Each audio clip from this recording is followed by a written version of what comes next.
Welcome to Anime Recap. Sharing a hobby with someone is a simple but intimate thing. What if someone else considers your pastime weird or not what's expected based on the way that you look? Today, we will go through the anime My Dress Up Darling Season 1, a romantic comedy anime produced by Cloverworks. This video may contain heavy spoilers, so proceed with caution. Wakana Gojou is an insecure but passionate Hina doll tailor. Due to his hobby, Gojou isolates himself out of fear of being ridiculed. One day, Gojou meets Marin Kitagawa, a popular classmate. While he is on cleaning duty after school, Kitagawa arrives, and they have a conversation where she tells him that he needs to be honest about his true feelings. That night, Gojou reflects on what Kitagawa had told him. When his sewing machine stops working, his grandfather expresses his desire to buy a new one. While a new machine is being delivered, Gojou decides to use the one present in his school sewing room. However, Kitagawa arrives, and instead of laughing at him, she expresses her admiration for his tailoring skills. Suddenly, Kitagawa removes her clothes and shows Gojou a cosplay outfit of a video game character she has been working on, which he inadvertently berates. She then asks him if he might be able to make one, explaining how important the character Shizuku Kuro is to her. Despite having never done clothing for a real person before, Gojou agrees to assist her and promises to do his best, much to Kitagawa's delight. Kitagawa explains her desire to cosplay as Shizuku, a female character from the erotic video game Slippery Girls 2, leaving Gojou perplexed. She then explains that gender does not matter when one enjoys doing something, to which he agrees. Afterward, she gives him an instruction booklet on making cosplay outfits. The next day, a Niger Kitagawa unexpectedly arrives at Gojou's shop. Gojou feels uneasy about taking her measurements while naked, but an unfazed Kitagawa strips down to reveal she came in wearing a bathing suit. When he inquires if she finds this embarrassing, she responds that it is not. As such, Gojou pushes his impure thoughts aside and begins measuring Kitagawa more professionally. Despite his concentration, a flustered Gojou has difficulty measuring her bust and inseam, though he eventually obtains the complete measurements. Gojou then asks Kitagawa if she has any references for Shizuku, prompting her to give him both Slippery Girl titles. Later that night, Gojou plays the games for research, much to his grandfather's dismay. The night before returning to school, Gojou has a vivid wet dream about Kitagawa. At school, Gojou evades Kitagawa for most of the day. She finally manages to find him at the school entrance and asks if he wants to go shopping for the materials needed for the outfit. However, Gojou reluctantly refuses. When Kitagawa finds him again, Gojou explains why he left. Seeing his low self-esteem, she assures him that they are friends. They then head to multiple shops. Later that night, they head to a ramen shop, where they embarrass and worry the other customers when they discuss the Slippery Girls games. Walking back, Gojou tells Kitagawa that because of his line of work, he can only call things beautiful or pretty when he truly means it.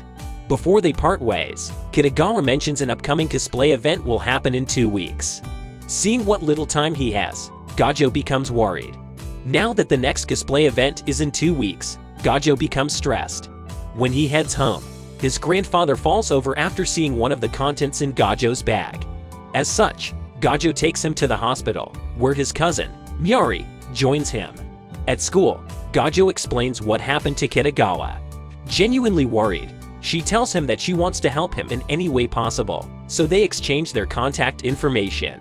Thanks to all the tasks he had to do, an exhausted Gojou becomes distraught until he remembers a conversation he had with his grandfather, which reinvigorates him.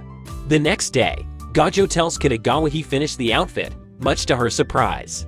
When she admits she did not clearly convey the situation to him, Gojou is relieved to know that he still has time to complete the outfit.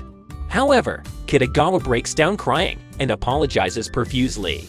Gojou manages to calm her down by telling her that it will be worth it if she is happy with the outfit. When Kitagawa puts it on, she is immensely pleased with the results. Kitagawa excitedly asks Gojou to take some pictures of her. When he does, he asks her to pose more as Shizuku would. Once she is happy with the results, Kitagawa uploads the pictures on social media. She then tells Gojou that they shall attend a cosplay event the following day.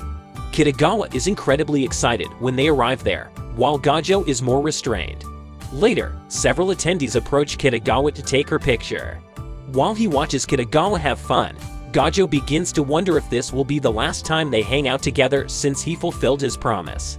When they reunite, she explains that her dress is becoming uncomfortable due to the intense heat, so they head inside to cool off and alleviate her stress. Feeling better, Kitagawa tells Gojou that they shall return to the plaza one last time before leaving.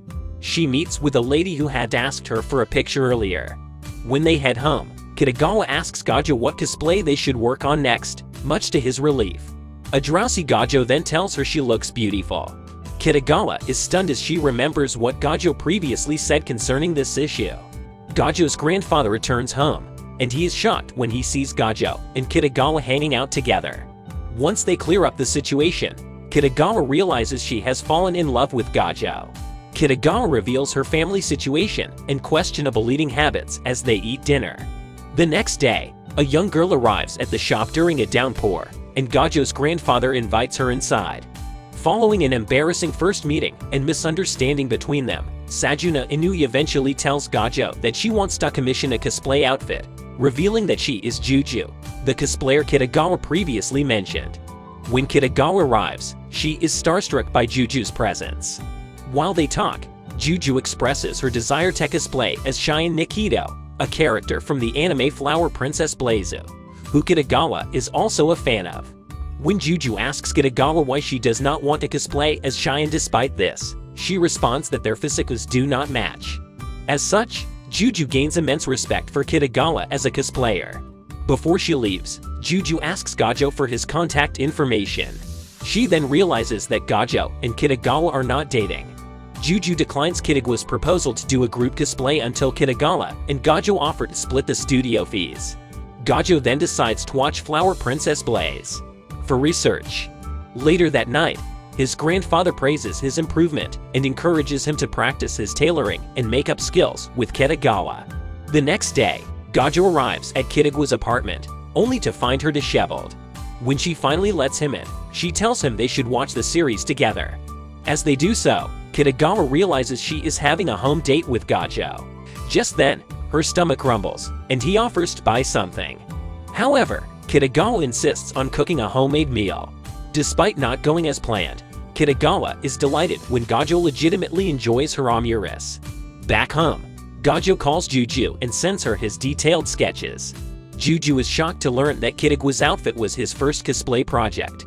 Before they hang up, she explains that her younger sister takes her pictures and agrees to meet at a restaurant. However, when Gojou and Kitagawa meet the shy and reserved Shinju Inui, they are blown away by her large size and voluptuous curves. Shinju shows Kitagawa the camera she uses to take Juju's pictures and begins explaining the different filters and settings. The group then visits the studio, located at an abandoned hospital. Inside, Shinju shows the benefits of backlit pictures to Kitagawa. Meanwhile, Gojou finds a scared Juju, and they talk about their respective dreams. When she reveals why she chose him to make her cosplay outfit, Gojou recalls another conversation he had with his grandfather. As such, he joyously grabs Juju's hand, which causes her to pass out. After they finish their finals at school, Kitagawa invites Gojou to the beach. When they arrive there, a large Seahawk steals Kitagawa's burger. As they share the remaining burger, Kitagawa decides to enter the ocean. Once he joins her, Gojou reveals that he never got to visit many places during his childhood due to his hobby. Stunned, Kitagawa tells him that she will take him to many places during their summer vacation. Realizing what she just said, Kitagawa excuses herself. While she is alone, she swoons about the situation before taking a picture of Gojou. Gojou and Kitagawa arrive from the store with the materials for the Black Loblia outfit. Kitagawa then shows Gojou a swimsuit under her clothes and asks him if he thinks it is proper for the cosplay.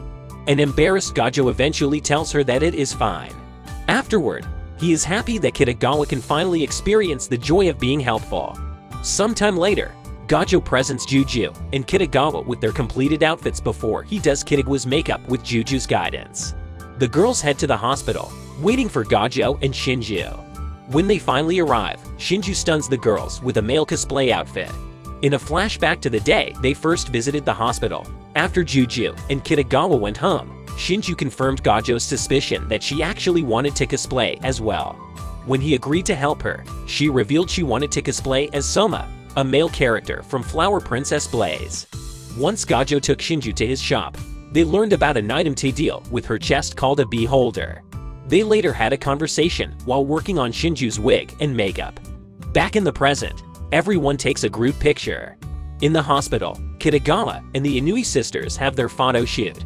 Juju later thanks Gojou for helping Shinju realize her love of cosplay. Having finished, Juju and Shinju are at home, where Juju admits to Shinju that she is jealous of her for pulling off such a cosplay. She then happily admires some pictures where Gojou appears. Meanwhile, Gojou is talking with Kitagawa on the phone, and she gets jealous when Gojou tells her that Shinju was at his house.